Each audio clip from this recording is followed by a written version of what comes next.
Assalamu alaikum wa rahmatullahi wa barakatuhu. Banaffe mwenna balungi abatulaba tulamusiza nnyo. Njoli jonna gye mukoze manya nze Habib Semakula. Programu yaffe emboozi mu Qur'ani ekitiibwa nga programu ento mukadde waffe Sheikh Abdutahiyo Kinobe. Seeka nkwaniriza era kankusaba obuze ku balaba Salamu TV. Mwenna banaffe abeera naffe ku programu eno ate nga muli balabi ba Lutimbe Salamu TV olw'emirembe. Olw'emirembe. Assalamu naffe tugamba assalamu alaikum wa rahmatullahi wa barakatuh emirembe gibeere nammwe. Wa alaikum assalam wa rahmatullah. Nkubaza gyonna gy'okoze okutambula bulungi? Tambula bulungi, enkuba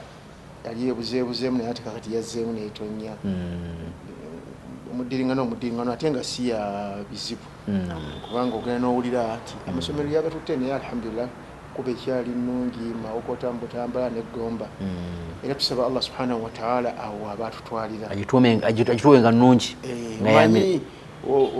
oba yali Sheikh Abdul Malik yabeeranga Nakasero yasabanga enkuba ennungi yasabanga eswala oba akyaliyo wekitambaala akyaliyo namulabako ekibuli awo waliwo emikolo egyaliwo nemulaba nga aliyo wemba nsuubira akyaliyo nga enkuba asaba nnungi tukusaba busabi enkuba ate mu Qur'ani enkuba mu Qur'ani bweyitibwa matwaru ebeera matwaru sawi gamba al matwar gogendere enkuba gibayita matar bambi Allahumma askina al-ghaytha yenkuba ennungi naye ekigambo matar okay kiba kirina bwekyatakhalfa naye buli bwekyajja fa amtarna alaihim matara sawi abalut amtarna kitegeeza matoyo tejjanga mataru sinungi Allahumma askina al-ghaytha okay kati ghaytha bwegatudduukirire min al-ghayth Allahumma aghithna tudduukirire naye amtiru alaina amtarna alaihim hijaratan min sijil boba buzibu bonna olwalugala matwaru Sheikh Abdul Malik yasabanga Allahumma askina al-ghaytha wala taj'alna min al-qanitin Allahumma nga nnungi nga ya mirembe ng'emezange so kyakuyiga mu dduwa nti oba osaba edduwa eno kirungi kwegendereza nnyo ogamba nti Allahumma mtwaran ghaziran eyinza okujja neyagiwegerawo ku matwaru nga matwaru sawi nolanga omuntu asaba mu lulimi luno olutali lulwo kwegendereza oyinza okusaba byosaba ate nga si bye biriyo ddala omanya ebintu byonna ani ilmu buli lwokola kyotamanyi obeera mu buzibu kati edduwa ezo zolaba ezitambula edduwa bagenze mu dduwa ezisinga Habibu nyinza okugamba nti edduwa ezisinga dduwa zimalira mu shirki edduwa ezo zolaba zimalira mu shirki kubanga abakikulembera olusi bakimanyi olw'obutamanya kankubulirayo ekigambo awal marra nkyogere suratu Yasin abantu gye beesibako buli dduwa tukozesa suratu Yasin tewaliwo hadisi ntuufu egamba nti iqra wala mautaakum suratu Yasin zonna hadisi dhaifu oba mawdua zonna ahadisi dhaifa zonna ahadisi dhaifa oba mawdua dhaifu oyinza okugamba nti oba mulimu majhulu oba maye mawdua bantu beyiza babe ne bateekawo kati gamba abayizi bange babiri basheekh bakulu kati Kakembo ne Zakariya abahadisi bakugogolinge olabe temuli masaha naye mune bw'otunula bw'oti n'olaba kale tabaraka oba suratul mulk yeeyina ahadisi entuufu nti egenda kuwolereza abagisomanga kwegamba eyo nawo mina seha eyo yizo gatusome suratul mulk naye suratu Yasin eno omuntu olw'okuba mughaffalu ate tayagala kumanya ate abantu abajjumbira ennyo mu nsonyiwe observation yange abajjumbira ennyo eddweri ez'okuŋŋaana oluusi baba banafu mu bintu bino ebyeswala ebintu ebyeddiini naye nga ye bwe kitwa ku dduwo nozayira sente meka agireeta kakati ne ziva mu dduwa kifuka kinyumu ne zibeera za kuvuganya ewagundi bwaba kisiibo bali basomye batya bagabudde ki tiyagabudde enkoko nagabudde nanga nti ffe tujja kugabula bumyo embeera ya nankani katulinde eyagundi ffe tujja okusembayo abantu babadde bameka ebyo nolwekyo buli ekikolebwa mu kinyumu biduni ilmu mushkila kifolaba faalamu annahu la ilaha illa llah thumma astaghfir lidhambika sooka otegeere olyoka omanye bwostaghfara bw'okolera ku butamanya obula ebansobi twensubi bannaffe atulaba ensonga eyo tugitute nayo nga nkulu tusabe allah tumusabe tumwegayirire naye tumusabire mu kumanya tusooka ozimba okumanya otegeere okumanya then ogenda okusaba allah leka kudda ku bikwate nti olwona nasanga bakolayo bati kakati kankubuulire kuba eyo emboozi mu Qur'an Qur'an eno gye tulina olwaleero eno etandika ne al-Fatiha ne Nas ku lawhi lmahfuz bwetyo bwefaanana naye bwe yali ekka ku nabbi Muhammadi sallallahu alaihi wasallama yakka bitundutundu olaba bwesooka ne iqraa eri mu juzu amma wakati eri ate olaba bwekya kadhalika anzalnahu ala mukthin kwega twagikusaako olyoka osobole kwegamba omuntu atasoma ku tariki ya alphabetic tarif be nagatta ebigapoko ya saruna nakwata kyova olaba nabbi bwe yajjanga Jibril bwe yajjanga nga amusomera Qur'an naye nga kubanga Jibril mwana agera namugamba la tuharrik bihi lisanaka litajala bihi togoberera Jibril nga olowooza ffe tujja gikusomesa ate tujja gikwasa olidde faidha Jibril wabanga asoma goberera bugoberezi beera ngaowuliriza ngaogoberera byasoma so si kuddiŋŋana nti olwo yali nzibu gyali kyeva temusibwako mulundi gumu agimusaako bitundutundu naye bwemala okujjula nebeera nga kakati nga bweri ku lawhi lmahfuz tomala kusoma qul huwa llah nekul audhu rabbi lfalak nekul audhu rabbi nnas ate noddayo kwa bakara oba ku alfat oba otegeera otya olina kutambula nga bwetambula oli kubikwate bebawalimu baffe boolina abatagambwako ate nga in kuntum la taalamu fasalu ahla dhikiri bali bajjajjaffe n'abajungute ekibasaaza ettalawi okuva kwa lahakumu okutuuka erize bakwatanga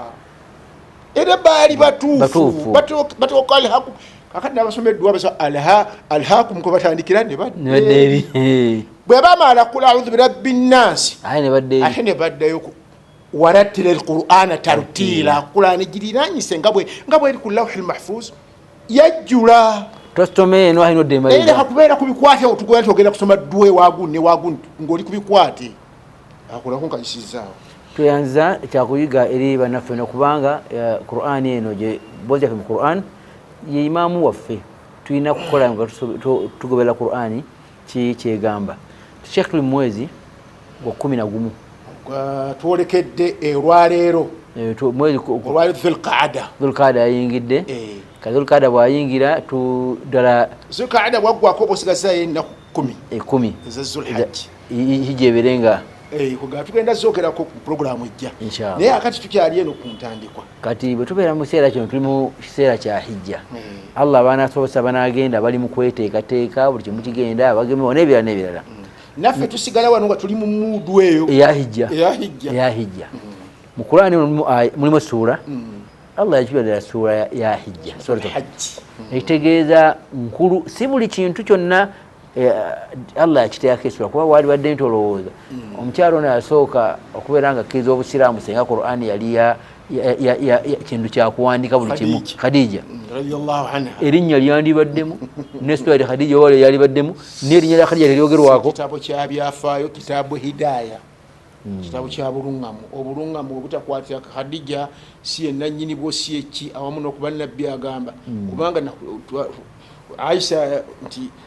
omukyala guyogereko omukazi omukadde wawasana mukadde n'okufa yafadda olina namugamba ate Katonda yakwawadwamu yakuwanyisamu nze wampasa ndi muwala muto nkyaliwo n'okubeerawo ate namugamba omukyala oyo muleke mukyala mukulu nnyo abantu bonna bannimbisa ye yasooka okunzikiriza n'olwekyo waki wankizo wadde nga yasooka okukkiriza obusiraamu nga Allah amusiza kubakawako muzammiruni dathiruni byona nga biri wani wa Khadija la dhikra laha talimu ebyakatonda bwe bityo nga bwe tubadde tuwogera ku Azara we wambuliza n'ekigambo kyesaana nakijjukidde ekyagunadda twali twogera ku Azara naga jjajjange gunadda kinobe teyasiramuka naye nga bwolaba Azara yakola ki yakola amasanamu naye Ibrahimu Katonda gwagamba nti umma mwana wa Azara yali yakola amasanamu kwegamba tekitegeera nti bw'osiramuka ng'ofuuka malayika nga tokyalina gy'ova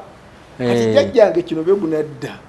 teyasiramuka yabeeranga nvulaawo okumpi n'empigi oli muganda we n'asiramuka ye teyasiramuka naye neewunya nnyo kitange rahimahullah obuvumu kuba kitange yali muwalimu obuvumu kwe yayimirira okuntuuma kino begunadda ng'ate akimanyidde ddala naye kwegamba nti baategeeranga obusiraamu bwabwe ne gye bavudde ne gye balaga. Nange naye erinnya lyange teyalikozesa ndyagala ndina likozesa naye baalingo byakuba nabe nasomanga nabo mu buto nze Kikabi nekitanga omuntu teyasiramuka abamuyitanga Alooni Kikabi nga webuwaate nange kitanga erinnya lyo lintuuma naye nze saalitambuza eno lw'okuba abaana ng'omanya abato ng'amannya bagafuula. Mutabani wange Kasimu Kasa mutabani wange asembayo Butombalenzi omwana nga asembayo Butombalenzi Kasimu Kasa kati kitange Kasimu Mukasa ye mukulu w'abakitange kati omwana mutuuma amanya gakitange Kasimu Mukasa kati bwe yagenda okusoma nga bamugamba Mukasa linnya lya Lubaale ne mugamba bakulimba nemugamba kati obanga olaba ya Mukasa likola biyongerako n'erya Kinobe kubanga baana nabagano kwetuuma erinnya lyange wagana anti nze kitange si Ekinobe endaku nabana bagagala nnyo kitange si Ekinobe era omutabani wange omukulu yali yeetumye Akiramu Kinobe n'ensanku kubitawo bye nemuga nejje ne munyonyola mwine wagwa Akiramu tye kitange oyita omulaba si Ibrahim Tekana ti nze Ibrahim Tekana kati nange nze Kinobe naawe gugwa Akiramu kitatta muyima talina na linnya lya ndiga kitatta muyima tekimmalako nteezi kiina ebyafaayo nti kitange bwe bajja okuwamba Idi Amin yalina ente nga akontrolinga ente nga 145 kati bajja bamanya nti bazze kutta basiraamu bamulumba ne bamubbako ente 7 ne bazitwala naye n'azigoberera n'azisanga ng'ezimu zazadde n'okuzaala n'azizza kati omwana we baamuzaalira neŋŋamba kitatta muyima tekimmalako nteeze kasiyagalawo enteze kati yalo mugati erinnya eryo kkulu nnyo byoba weesibako kitatta muyima lya byafaayo naye erya Kinobe lyange gwe naawe ojja kukola eriryo naye Kasimu Kasa olw'okuba bamuyuyayo ku linnya lya kitange lino efa mugaa yongerako kugamba aleme okubeera na haraji nti Mukasa lya Lubaale olidde nolwekyo eyo kiraga gye tuvudde nga tugenda mu maaso nabbi sallallahu alaihi wasallama omubaka wa Katonda Jibrilu gwasaako obubaka Muhammad bin Abdullah tiyasiramuka bin Abdul Muttalib bin Hashim olyo lw'abantu 40 kati lwaki toyigira kwolwo olulyo lwetusoma buli muntu akisoma Muhammad bin Abdul Muttalib bin Hashim bin wa hadha an-nasab Qurashiyya sallallahu alayhi olira sibe tumeli oya kibidia ati bya kibibera bitya yenno tuyina okumumanya nabbi oyina okumumanya nabbi atandika yani kubanga omanyi lwaki obwa nabbi Katonda ayagala akulage kwegamba nabbi okujja okwanganga abakuraishi n'okubassa mu kigambo kya la ilaha illa Allah nti azze n'okwanganga okwo si muntu wa bulijjo wabula muntu tavudde ebbali wamumwe naye alina ebyenjawulo naye enjawulo gy'alina olw'okuba wamumwe nti bw'anaayogera ekigambo mulyoke mukiwulirize muleme kugamba kirajulu bihi jinna kitaawe yali mulaguzi eddogo lya kitaawe okulagula kwa kitaawe musajja yali akuba ekitabo seka yali akuba ekitabo nti n'omwana ekitabo kyakuba bwe bityo bamujjanga ng'ategereka yoyoyo kati eyo gye tuva nti kakati kyova olaba ate olw'okuba ebya Katonda bikwewuunyisa tomumalaayo kyava ate ye Azar Ibrahim gwagamba Katonda nti umma yenkanakula mulembe ate ava mu Azara omukozi w'amasanamu naye nga musajja amanyiddwa ate oba alina factory y'amasanamu abamuntu wa layisi alina factory abantu bonna bagagulaawo bagajjaawo kwegamba raju nolwekyo Ibrahimu wazaalibwawo wakolaki wategereka bulungi era walina okuva era kyova olaba Al-Walid bin Mughira bwe yali aŋŋanga okwogera ku Qur'ani nti kinti Katonda n'amubekkola n'amwogerako ebitendo ebimu ku bitendo yayogerako zani wa ba'da dhalika zanim oluvannyuma by'ebitendo bino byonna omusanvu wampaka muwakanyi mulimba ate tamanyiddwako na gyazaalibwa kugamba nti tayina asulu kwayimiridde okweŋŋanga Muhammad kubanga omusajja Walid muke n'agamba kangende wanyabo mubuuzi Muhammad anjogeddeko ebigambo byonna mbimanyi nze neemanyi naye kino kyajja kitya kyazanimu kino ng'ayikutte n'ekitala mwana wa kibi mwana wange kitaawe rajulu ennin kitaawe eyali badde kitaawo bazze omusajja nga talina obuzibu nesanga omulunzi w'ente n'agamba kati nkitegedde kwegamba tayina moro nankani kwayimiridde kubanga talina gyava nolwekyo abantu batandika bwe batyo newankubadde nga batandise ne batali basiraamu fenna we tutandika tewali alina bajjajjayo basatu mukujja ku mpozi kati n'emirembe gyaffe jajja omusiraamu alioko nolwekyo tekitegeeza jajja omusiraamu bwe yasiraamuka oli balinga obasuula bakino begunadda n'obasuula bakatulaani bakatono kewaza baani abo kubanga abo bakatono kewaza tebaliko namanya ga ddiini n'eddiini endala zaali tezinnajja ate oba yaffe yasookawo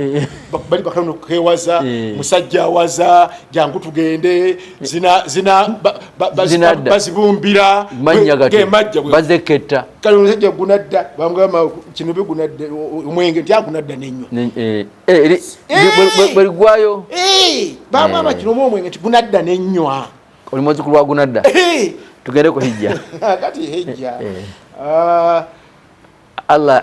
asiza Qur'ani Ibrahim omanyi tuli mu season ya Ibrahim ekitutte ku ebyo na byonna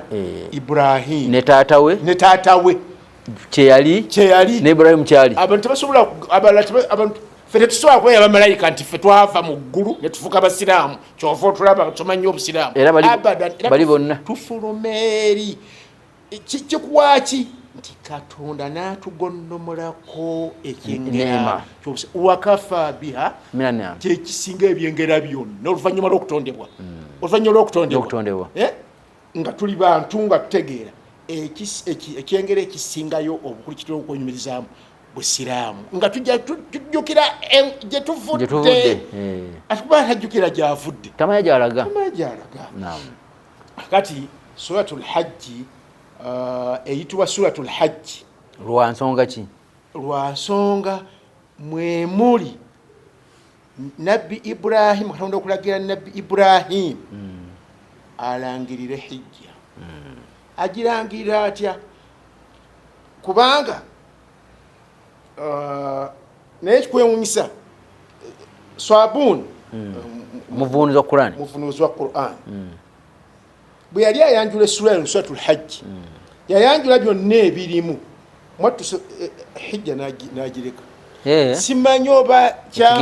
ndoza kyamusobako okuba mukwanjula, oba nze simutegeera naye ndabanga kubanga byonna yabyogera n'akisembyayo ndooza ye reasoning n'asembyayo nakwogera atasmiya nti lwaki bagituma suratul hajji kubanga takhlidan okulekawo ebyafaayo lidawati lkhalili Ibrahim alayhi salam okujjukira ebyafaayo ebikwatagana obuufu bwa nabbi Ibrahim hina ntaha ila binai lbaiti latiq. Ibrahimu yatandikira okuzimba ki? Ennyumba enkadde. Wanada nnasa lihajji, ate nakowola n'okukowoola abantu bakole ki? Bajje bakole bajje beetoola ennyumba ya Katonda. Fatawadaat aljibalu hatta balaga sautu arja al ardi. Ensozi zonna nezikola ki? Nezekkakkanya wa asmaa nidaahum man fi laslabi. Kwegamba nti ensozi zekkakkanya ne zibanga ezitaliiwo, amaloboozi gasobola okuyitamu, amaloboozi ne gayitawo ne gatuuka ne ku migongo gy'abaki gy'abalijja n'abaana z'abantu abalijja bonna ne bawulira omulango ye essuula eno ng'amaze okwanjula biri ebirala byayanjula ebyo yakirekawo bwatyo. Naye nga kyetwagendereddemu ekisinga obukulu ye aya wa idh bawa'na gy'oba wano yakumeka njagala nti kulaga muntu atugoberera alyoka abeere naffe. Aya ya 26 eyetuleese wa idh bawa'na li Ibrahima makana albaiti. Jjukira bwe twalagirira Ibrahimu ekifo ky'ennyumba Kaaba. Nali njala kubuuza omundi ogwayita nabbi Ibrahimu ono tumugeddeko nti azimba Kaaba, naye wa idh yarfa'u Ibrahima alqawaa'ida min albayt, naye omusajja yali tabeera mu kitundu ekyo azza obuzzi nti wano we walina okubeera Kaaba. Kati luli twagamba nti omusajja bw'ava Sham nti ezzadde lyo famire yo eno eya Hajara gitwale mu kifo gundi. Kati namulagira kakati ekitegeeza wa idh eno naye sura ye Makka nayo eno Madina eno suratul hajji. Kakati wa idh bawa'na kitegeeza eno yekulembedde biri okuteekamu order information nga bweteeka okubeera. Eno yekulembera wa idh yarfa kugamba nti wa idh yarfa. Jjukira Ibrahimu wasitulira emisingi gy'ennyumba ng'ali ne Ismail. Tulaba nga ne Ismail abaakuze asobola okuweereza. Waliwo ekyakulembera kekino wa idh bawa'na. Ate jjukira ebigambo bibiri obibuuza Ssekabakari kuba bintawaanya. Lwe ne ggwe. Jjukira lwe oba kiri mu mbuza amannya wanti bwe ngamba nti wa idh bawa'na jjukira bwe Ibrahimu wa idh jjukira lwe bwe twalagirira Ibrahimu. Bwe kuba kukola ebeera kikolwa ate lwe kiba kiseera. Jjukira lwe kati oba jamula kiseera bwe kiti naye bwe oba okola. Kati byombi nze njagala bigatta. Omanyi lwaki? Ojjukira ekiseera n'ojjukira n'enkola. Kati wa idh bawa'na jjukira ekiseera mwe twalagirira Ibrahim ekifo ky'ennyumba weerina okubeera. Salam TV kwoli program gy'oli kombozi mu Qur'an ekitiibwa tuli mu twazula hajji naye nga tutunuulira nnyo Ibrahim kubanga wankizo nnyo mu sizoni eno gye tulimu ya hijja. Tovaawo sigala naffe tuwummulamu katono tukomawo.